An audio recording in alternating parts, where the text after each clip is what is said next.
జై శ్రీరామ్. మంచి మాటలు. నీ సంబంధాలు భగవంతునితో ఉంటే నీ విజయాలు అనేక రెట్లవుతాయి.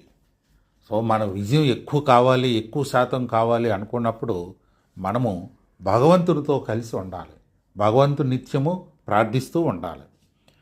అహంకారం మనిషిని అవమానపాలు చేస్తుంది.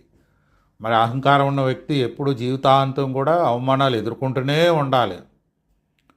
శాంతం, ఓర్పు మనిషి సామర్థ్యాన్ని పెంచుతాయి. అంటే మనకి ఎక్కువ సామర్థ్యం కావాలి, ఏ పనిలోనైనా ఎఫిషియన్సీ కావాలనుకున్నప్పుడు మనకి ఉండవలసిన లక్షణాలు ఏంటి? శాంతం ఉండాలి, ఓర్పుగా కూడా ఉండాలి. ఆనందం వస్తువులలో ఉండదు, మనసులో ఉంటుంది. నువ్వు ఎన్ని వస్తువులు కొనుక్కో, నీకు నచ్చినవన్నీ ఆనందం రాదు. మనసులో ఉండాలి ఆనందం ఎప్పుడు కూడాను. ఇవి మీకు నచ్చినట్లయితే సబ్స్క్రైబ్ చేయండి, లైక్ చేయండి, షేర్ చేయండి.